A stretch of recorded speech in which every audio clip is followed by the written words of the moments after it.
한 여인이 광야, 사막이죠.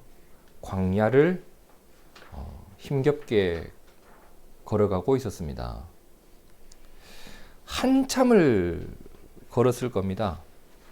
그렇게 한참을 걸어가다가 샘물을 발견해요. 자, 광야에서 물을 발견하는 것 흔한 일이 아닙니다. 가장 필요한 것을 발견했으니 얼마나 반가웠을까. 그런데 이 여인은 물을 발견했다는 즐거움보다 물로도 해결되지 않는 이 마음의 갈증, 마음의 고통을 가지고 있었기 때문에 막막함과 절망을 더 크게 느끼고 있었습니다. 왜 그렇잖아요. 내가 어떤 어려움을 가지고 있으면 뭐 이렇게 좋은 것들이 와도 좋게 느껴지지 않아요. 그냥 그 어려움이 계속 마음에서 나를 어렵게 만들고 있는 지금 그 상황인 거예요. 자, 그런데 그때 이런 일이 일어납니다. 창세기 16장 7절. 여호와의 사자가 광야의 샘물 곁, 곧 술길 샘 곁에서 그를 만나. 그곳에서 이 여인이 누구를 만나냐면 나를 찾아오신 하나님을 만나게 됩니다. 자, 그렇게 하나님을 만나고 난 이후에 이 여인이 드렸던 고백이 있었는데 그 고백이 오늘 본문 말씀입니다. 하갈이 자기에게 이르신 여호와의 이름을 나를 살피시는 하나님이라 하였으니 이는 내가 어떻게 여기서 나를 살피시는 하나님을 배웠는고 함이라. 이러므로 그 샘을 부엘 라헤로이라 불렀으며 그것은 가데스와 베렛 사이에 있더라 라고 합니다. 자, 하나님을 만났던 그 자리에 뭐가 있었다? 예, 샘물이 하나 있었다고 했잖아요. 그 샘의 이름을 하갈이 지어준 거예요. 뭐라고? 부엘 라헤로이라고 지어줬습니다. 부엘이라는 말은 우물, 샘이라는 뜻입니다. 부엘세바, 7개의 우물, 이런 뜻이잖아요. 부엘은 우물이에요. 라헤는 살아있는 뜻입니다. 살아있는. 로이는 나를 살피시는, 나를 돌보시는, 나를 감찰하시는 이런 뜻이거든요. 그래서 부엘 라헤 로이라는 말은 나를 살피시는 살아계신 하나님의 우물 이런 뜻이에요.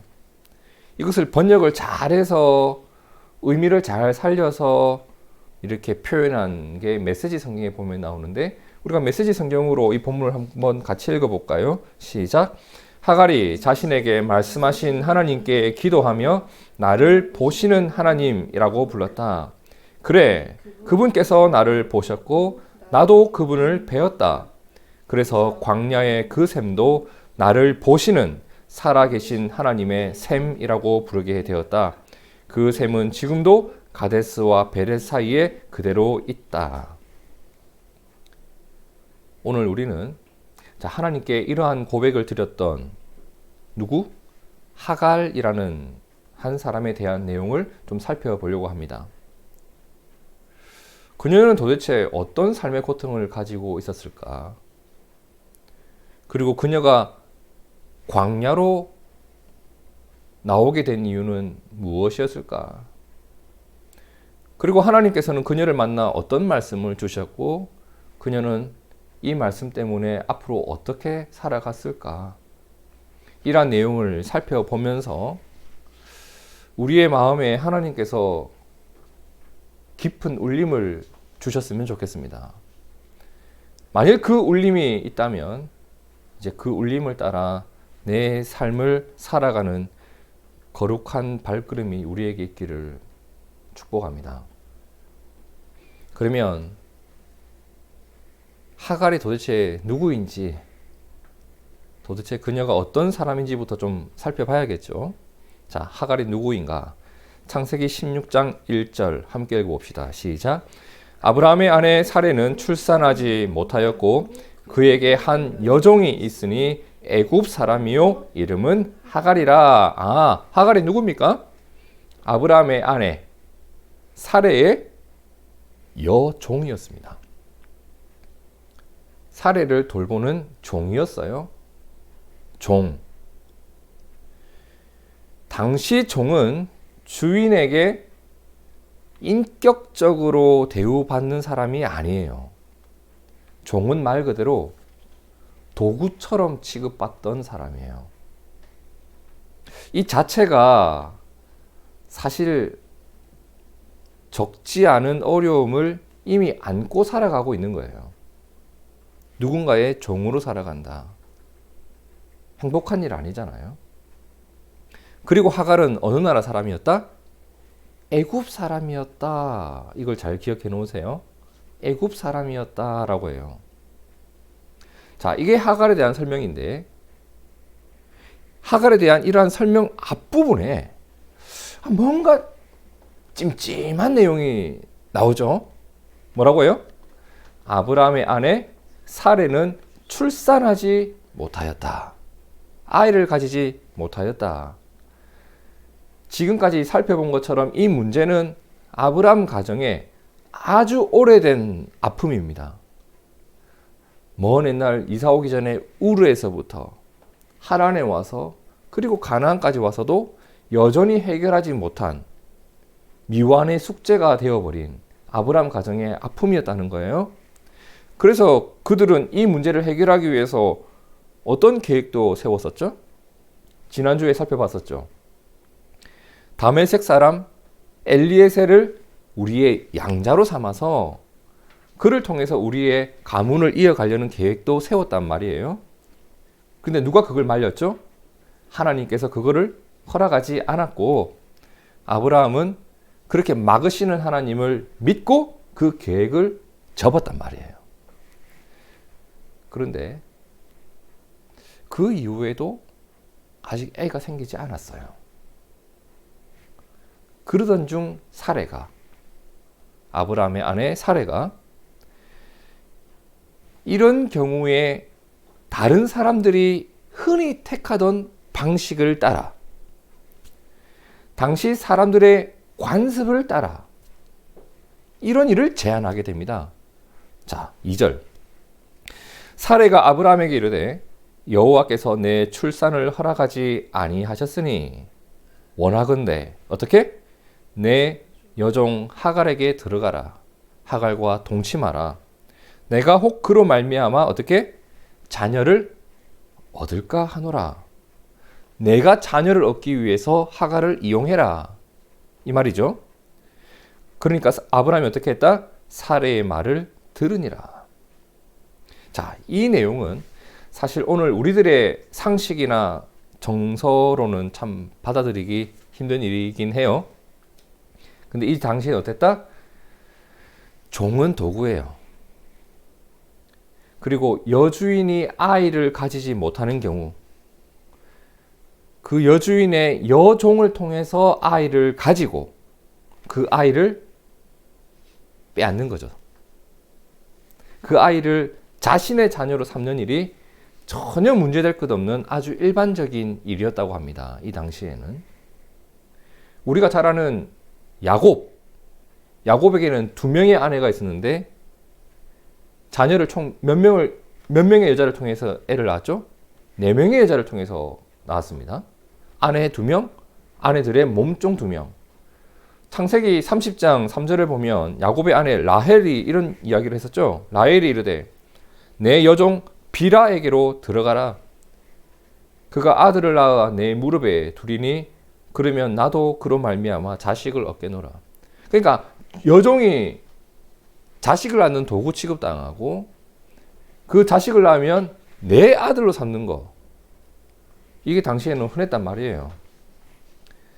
이런 방식으로 사레는 하갈을 통해서 우리가 자녀를 가져보자 아브라함에게 이러한 제안을 했던 겁니다.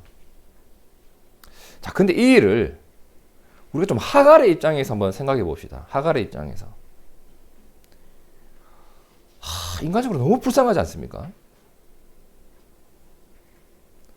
종도 사람인데 내가 낳은 애를 주인에게 바친다. 인격적으로 대우받지 못하고 말 그대로 도구처럼 사용되는 모습입니다. 하지만 종이었던 하갈은 어때요? 이 일에 대해서 주인이 결정하면 자신의 의견을 말할 수가 없는 거예요. 저 싫어요. 이렇게 말 못해요. 사례도 이 일을 놓고 하갈에게 의견을 묻지 않습니다. 하갈아, 미안한데 좀 이렇게 도와줄 수 있을까? 하지 않아요. 하갈에게 물은 게 아니라 누구에게? 남편 아브람의 의견만 들으려고 하죠. 남편에게 그냥 제안을 한 거예요. 그러면 아내의 이러한 제안을 받은 아브람 어떻게 반응하죠? 사례의 말을 들으니라.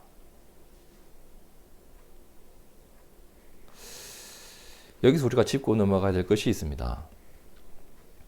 말씀드린 것처럼 그 당시엔 이러한 일이 뭐 사회적으로나 법적으로나 정서적으로 문제될 게 전혀 없었어요. 그러니까 이렇게 한다고 해서 뭐 감옥에 가거나 사람들의 손가락질을 받는다거나 이런 일은 전혀 없어요. 그런데 아브라함이 무엇을 따라 가나안까지 왔죠? 하나님의 말씀을 따라 가나안까지 온 사람이란 말이에요. 아브라함에게는 한 가지 더 중요한 기준이 있었단 말이에요. 일반적으로 사람들이 가지고 있는 기준 외에 그가 가지고 있었던 기준이 뭐냐? 이 일을 신앙적으로는 어떻게 바라봐야 할 것인가라는 기준을 더 품고 있었단 말이에요. 그죠? 그렇다면 사례의 제안을 듣고 그 일을 판단하는 기준이 뭐 주변의 관습이나 법이나 내 기분이 아니라 하나님께서는 이 일을 어떻게 보실까? 이것을 한번 고민해 봤으면 그래도 이 일이 괜찮은 일로 여겨졌을까? 혹 아브라함이 어떤 선택을 했든지 간에 적어도 한 번쯤 이런 고민 자체는 할 수 있어야 하지 않았겠는가? 고민이 없다는 게 무슨 말이에요, 여러분? 신경을 쓰지 않는다는 거예요. 내가 무슨 일을 할 때 고민 없이 막 하는 사람들, 다른 사람에 대해서 신경을 끄고 있는 증거잖아요. 제가 오늘 예배를 마치고 막 짜파게티를 막 끓여요. 내가 먹고 싶으니까. 애들한테 뭐 먹고 싶은지 물어보지도 않고 막 이렇게. 지금 아브라함이 하나님의 뜻을 궁금해하지 않습니다. 사례의 말은 듣지만 하나님의 말은 어떠한지 신경 쓰이지 않아요.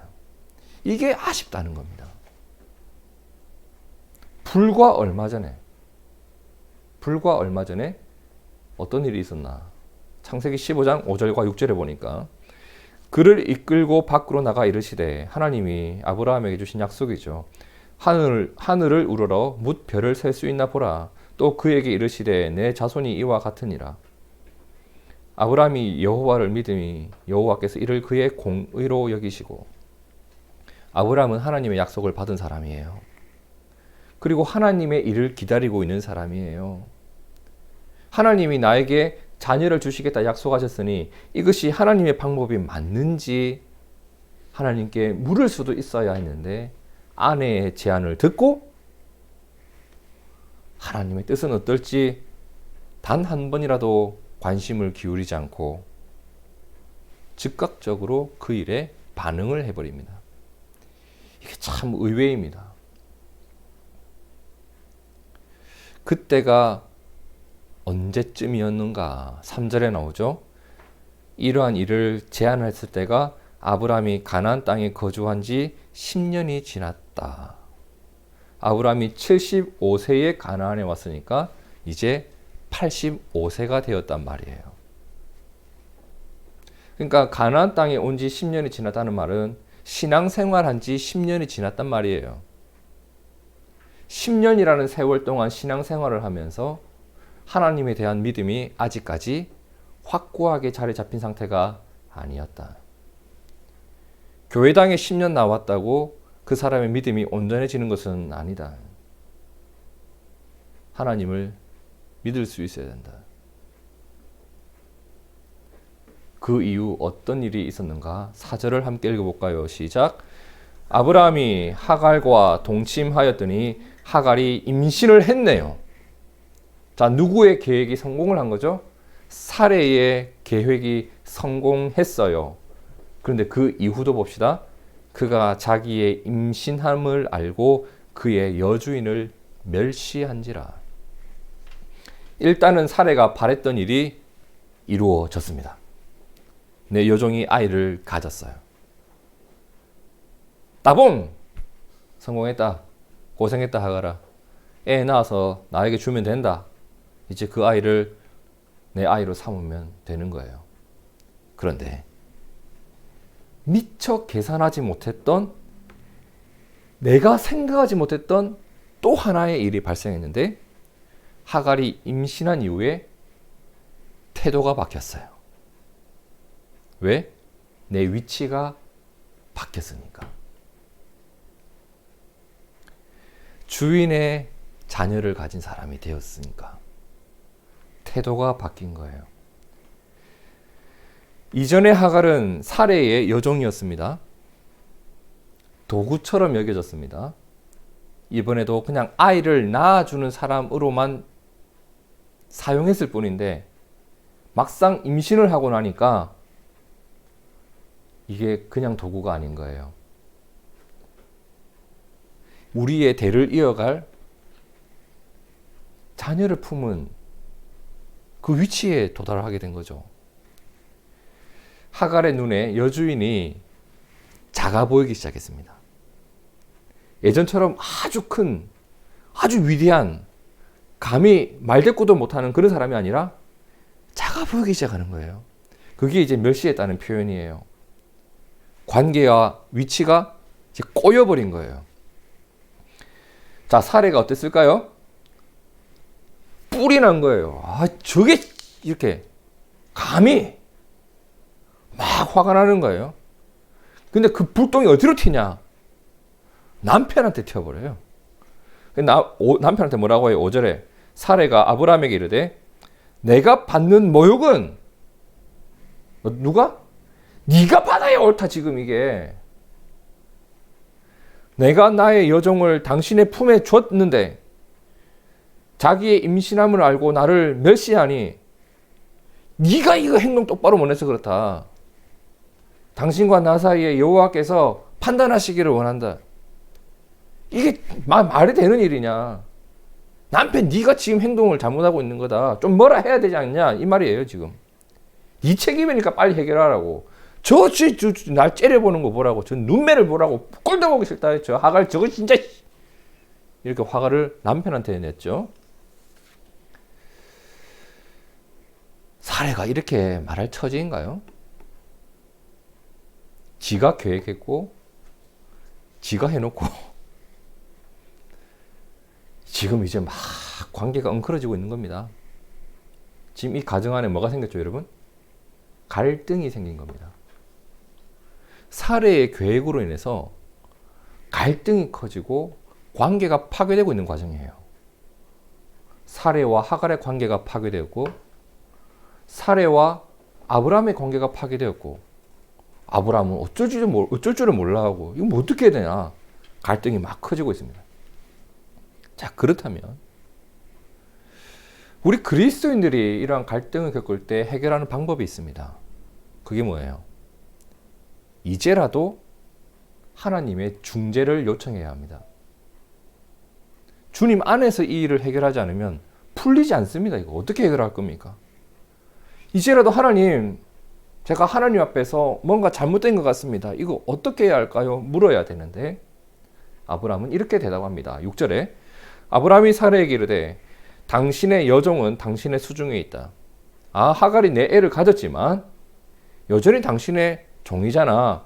그러니까 뭐라고 해요? 당신의 눈에 좋을 대로 그에게 행해라. 나 신경 안 쓸게. 하갈이 애를 가졌지만 나 신경 안 쓸게. 네 하고 싶은 대로 하세요. 사레가 어떻게 했는가? 사레가 하갈을 학대했다. 학대했다. 얼마나 심하게 학대했을까? 하갈이 사레 앞에서 애를 가진 채로 도망친 거예요. 왜? 여기선 살 수가 없으니까. 이런 일이 있어서 하갈이 누구의 집에서? 아브라함의 집에서 도망을 친 겁니다. 뱃속에 아이를 가진 채 광야로 나가요. 사막으로. 나를 찾을 수 없는 곳으로. 도망을 나온 하갈이 갔던 곳이 16장 7절에 나오죠. 광야의 샘물, 곧 술길, 술길에 있는 한 샘 곁에까지 도달하게 됩니다. 자, 여기서 술길이라는 말이 나오죠. 술길. 이 술, 알코올 말하는 거 아닙니다. 그 수르 광야 아시죠, 여러분? 수르 광야. 수르 광야가 술이에요. 그러니까 술과 술을 같은 말이에요. 지금 하갈은 수르 광야까지 갔다고 합니다. 수르 광야. 자, 여러분 기억을 한번 잘 한번 되뇌어 보세요. 이스라엘이 애굽에서 나와 가지고 물이 없다고 원망했던 그곳이 수르 광야입니다. 맞죠? 애굽에서 나와 가지고 바로 만난 곳이 신광야, 수르 광야거든요. 무슨 말이냐면 여기는 애굽 근처예요. 그러면 지금 하갈이 수르로 가는 그 길을 통해서 어디를 가고 있죠? 애굽으로 가고 있다는 겁니다. 자기의 고향으로 가고 있다는 거예요. 애굽 여인이잖아요. 그러니까 지금 하란의 입장에서, 지금 이 누구죠? 하갈의 입장에서 한번 생각해 보세요. 종살이하던 가나안을 떠나, 종살이하던 아브라함의 집을 떠나 애굽을 향해 간 겁니다. 출애굽의 정반대죠. 종살이하던 이스라엘이 애굽을 떠나 가나안으로 갔던 것을 우리가 출애굽이라고 하잖아요. 지금 하갈은 출가나안, 출아브람을 했던 겁니다. 저는 여기서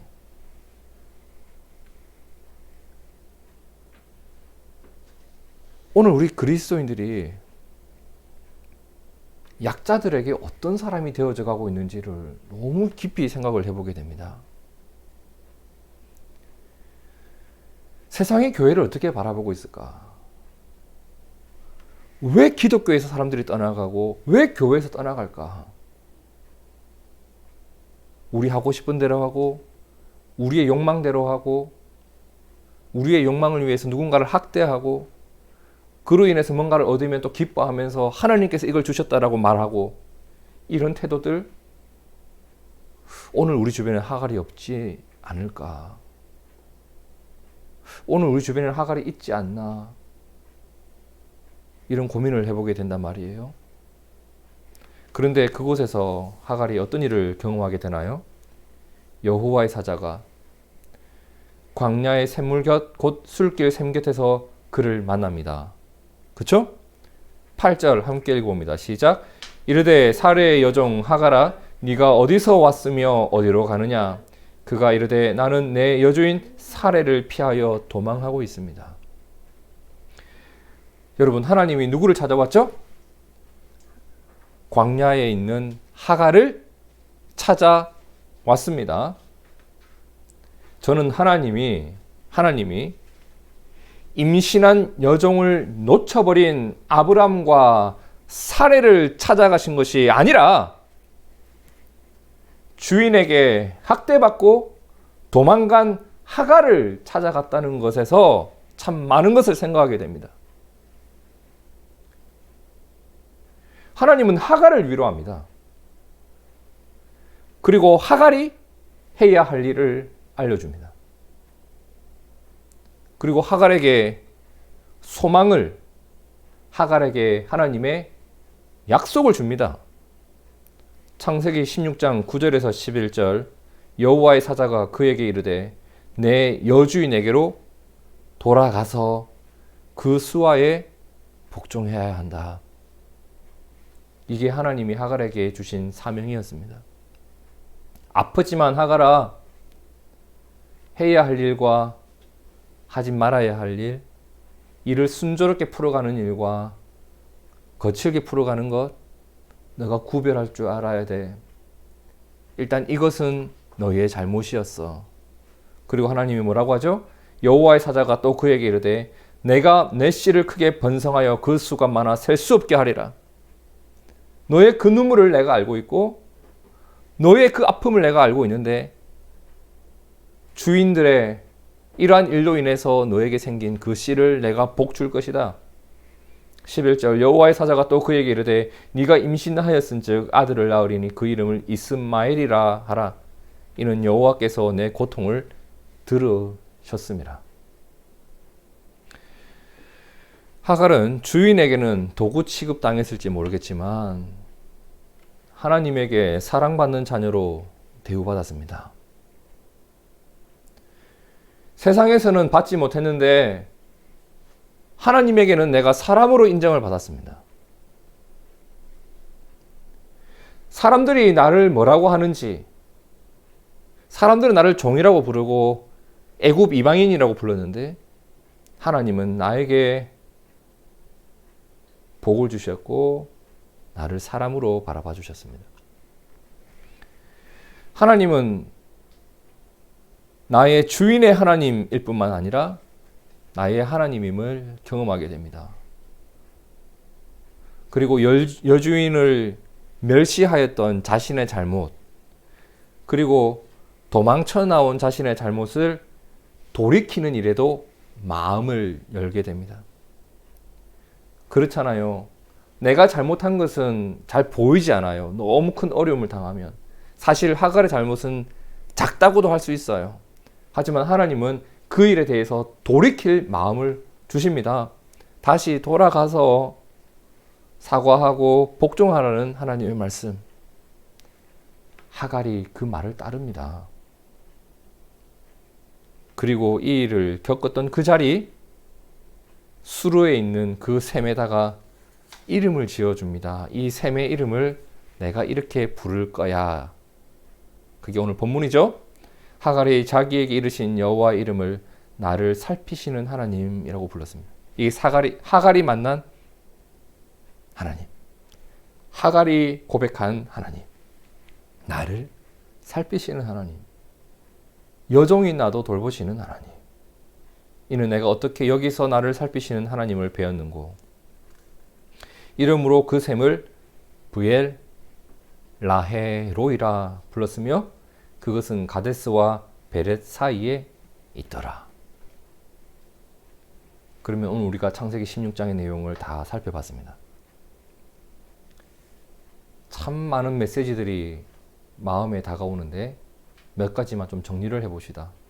첫 번째, 우리에겐 또 하나의 삶의 기준이 있다. 여러분, 우리는 세상하고 다릅니다. 하나님을 믿기 때문에 또 하나의 삶의 기준을 가지고 살아가는 사람들입니다. 신명기 11장 1절에 그런즉 내 하나님 여호와를 사랑하여 그가 주신 책무와 법도와 규례와 명령을 항상 지키라. 그런데 여기서 중요한 것은 또 하나의 짐을 껴안고 살아가는 게 아니라는 겁니다. 하나님께서 우리에게 이러한 법도와 말씀을 주신 이유가 뭘까? 하나님의 율법의 기능이 뭘까라는 부분이에요. 자, 시편 19편 7절과 8절 함께 읽습니다. 시작. 여호와의 율법은 완전하여 영혼을 소성시키며 여호와의 증거는 확실하여 우둔한 자를 지혜롭게 하며 여호와의 교훈은 정직하여 마음을 기쁘게 하고 여호와의 계명은 순결하여 눈을 밝게 하시도다. 하나님의 말씀의 기능이 뭐예요? 내 영혼이 살아나는 것이고 지혜롭게 살아가는 길이고 마음을 기쁘게 하며 살아갈 수 있는 길이고 눈을 뜰 수 있는 길이란 말입니다. 말씀은 내 삶을 억압하고 자유를 제한하려고 하는 그런 게 아니에요, 여러분. 우리가 자녀들에게 뭐 하면 안 돼? 그거 좀 하고 쉬지? 그거 좀 하는 게 어때? 이러한 말들이 그들을 억압하기 위해서 하는 거 아니잖아요. 숙제를 해야 숙제로부터 자유를 얻잖아요. 내가 해야 할 일을 하고 나야 진정한 기쁨과 자유를 누릴 수가 있잖아요, 여러분. 하지 말아야 할 일을 하지 않아야 내가 안전하고 해야 할 일을 해야 내가 자유를 누릴 수 있습니다. 하나님의 말씀의 기능은 우리를 억압하는 게 아닙니다. 가장 지혜로운 삶을 살아갈 수 있는 길이고 안전하고 평안한 삶을 누릴 수 있는 가장 확실한 방법임을 믿습니다. 그런데 오늘 아브라함과 사레가 세상의 기준으로는 전혀 문제될 것 없었지만 하나님의 기준으로는 하지 말았어야 할 일을 하고 맙니다. 하나님은 분명 아브라함과 사레 사이에서 자녀를 주신다고 약속을 하셨어요.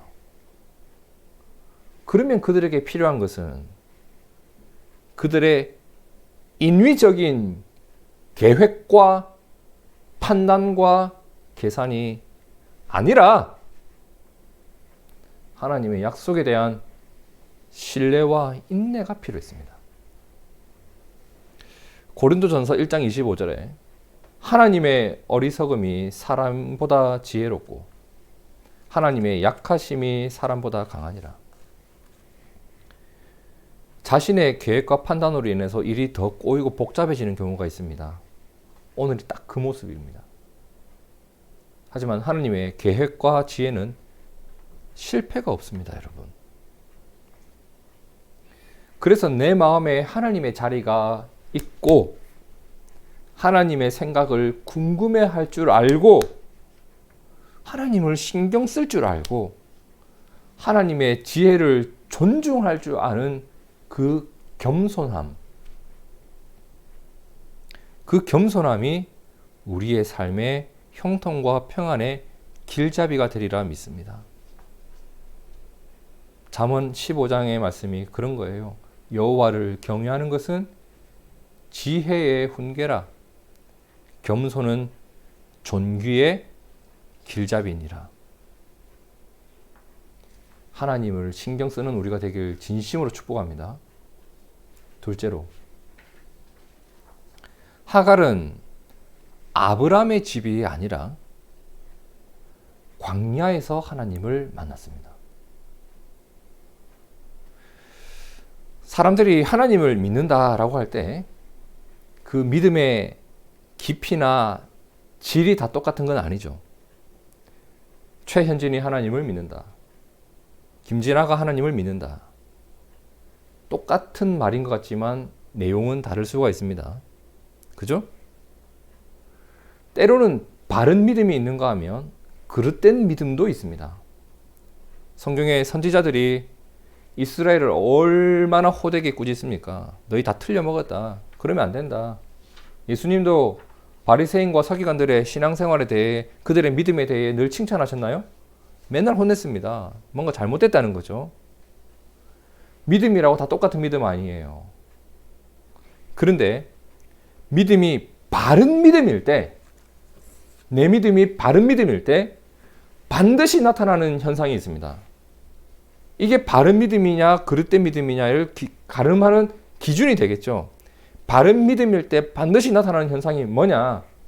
하나님과 가까워집니다. 하나님을 향한 신뢰가 깊어지기 시작합니다. 하나님의 눈치를 더 많이 보기 시작해요. 그리고 하나님의 성품을 닮아가기 시작합니다. 이게 가장 뚜렷한 증거예요.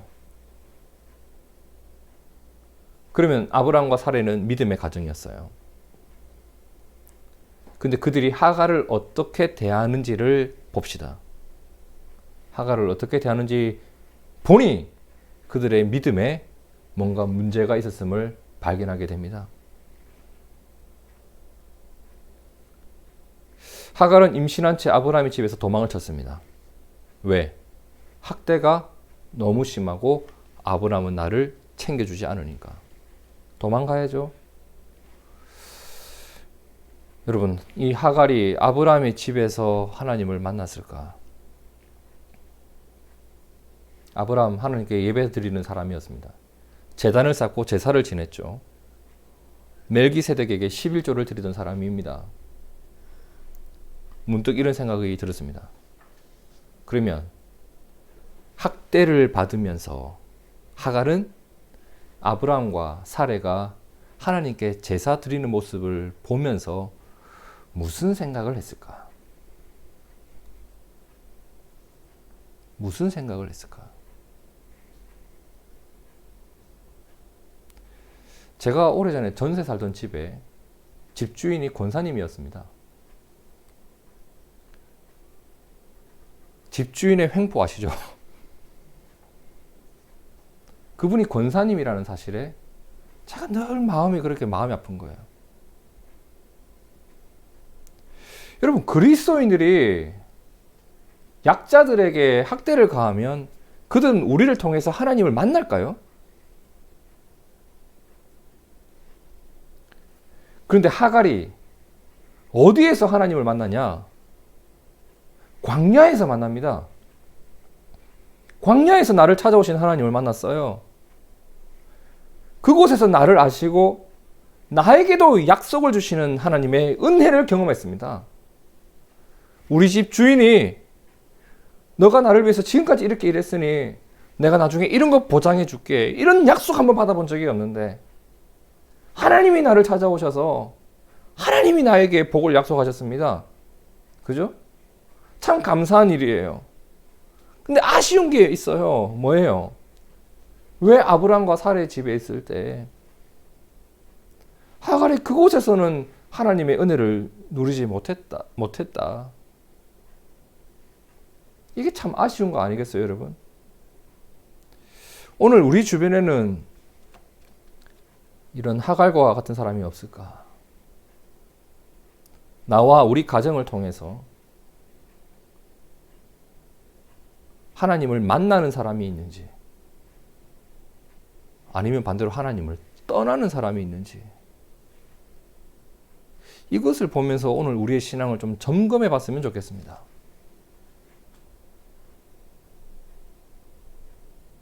하나님이 나와 함께 하시는 가장 뚜렷한 증거는 내가 막 엄청나게 잘 되는 것이 아니라 나 때문에 누군가가 살아나는 것 아니겠어요? 아브라함과 사레가 지금까지 그렇게 재산이 많아지고 얻는 게 많아지고 그러는 동안 이 하갈은 무엇을 더 누렸을까? 그런 건 일체 나오지 않습니다. 그냥 여종으로 살면서 학대받고 도망치고. 이사야 58장 6절 한번 읽어볼까요? 시작. 내가 기뻐하는 금식은 흉악의 결박을 풀어주며 멍에의 줄을 끌어주며 압제에 당하는 자를 자유하게 하며 모든 멍에를 꺾는 것이 아니겠느냐. 자, 하나님이 기뻐하시는 예배를 드리고 하나님이 기뻐하시는 삶을 살아가는 자는 그를 통해서 누가? 내 주변의 다른 이가 기쁨을 누리게 합니다. 둥지교회의 존재가, 오늘 우리의 존재가 누군가에게 자유를 주는, 기쁨을 주는 의미가 되었으면 좋겠습니다. 마지막 셋째, 내가 누리는 삶의 회복은 그냥 어쩌다가 툭 일어난 일이 아니다. 자, 사레가 제안을 했습니다. 내 여종을 통해 아이를 가져보자. 아이를 가졌어요. 근데 문제가 생기니까 누구한테 책임을 돌리죠? 아브라함에게 책임져! 아브라함은 어떻게 하죠? 네 알아서 해라. 그들은 해결하려고 하지 않아요. 그들이 가진 힘으로 모든 걸 해결하려고 합니다. 이건 해결이 아니에요. 관계는 파괴되고 모든 게 엉망진창이 되고 있는 거예요. 이 일 이후에 하갈은 그들의 집에서 도망을 쳤죠. 애굽까지 갔습니다, 거의. 그런데 그랬던 하갈이 돌아왔습니다. 집 나가더니 꽃이다. 고생해보니 여기가 좋지? 이런 일 때문에 돌아온 게 아니었죠. 이 모든 일들을 누가 해결하고 있습니까? 하나님이 해결하고 있습니다. 하나님의 고민이, 하나님의 위로가, 하나님의 이끄심이 이 일들 속에 녹아져 있었던 겁니다, 여러분. 사람들은 문제를 일으켰는데 문제를 해결하신 분은 하나님이었습니다. 그냥 일어난 일이 아니에요. 회복이 그냥 일어났다고요? 그 사람이 갑자기 나하고 관계가 안 좋아졌는데 어느 날 보니까 좋아져 있더라. 천만의 말씀. 내가 그 사람과의 관계가 어렵습니다, 하나님. 그랬을 때 하나님이 그에게 주신 위로가 있고 하나님의 음성을 따르고자 하는 누군가의 그 마음, 나를 찾아오신 하나님의 뜻에 따르고자 하는 그 마음, 그것 때문에 좋아지고 하는 겁니다, 교회에서의 관계가. 우리의 힘으로 좋아지고 우리의 힘으로 모든 게 해결되는 거 아니에요, 여러분.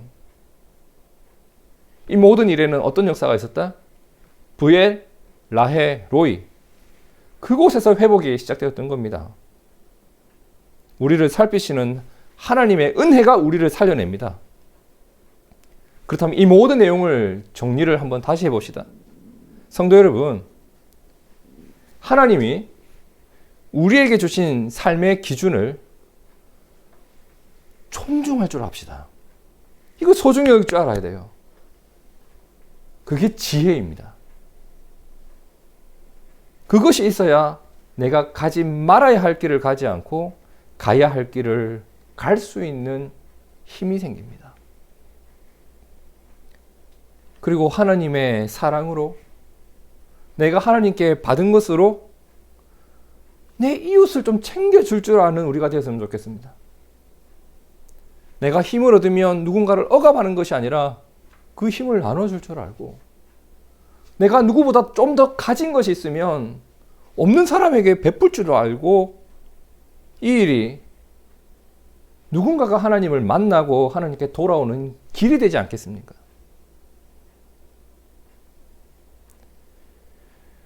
우리를 회복시키는 것은 하나님이시다라는 것도 잊지 맙시다. 그 은혜가 나를 나의 실수에서 건져냅니다. 나의 실수가 실패로 이어지지 않는 이유는 하나님이 그것을 막고 계시기 때문이에요. 막 복잡하게 헝클어져 버린 것 같은 내 삶이 다시 정돈되고 다시 시작할 수 있는 것, 하나님의 손길 덕분입니다. 시편 4편 8절에는 이런 고백을 해요. 내가 평안히 누울 수 있는 것. 내가 이 걱정 많은 세상에서 편안하게 잠들 수 있는 것. 나를 안전히 살게 하시는 이는 오직 여호와이시니이다. 주님의 지혜로 살아가는, 그리고 그 지혜를 찬양하며 살아가는 지혜로운 우리가 되길 다시 한번 진심으로 축복합니다. 함께 기도하겠습니다.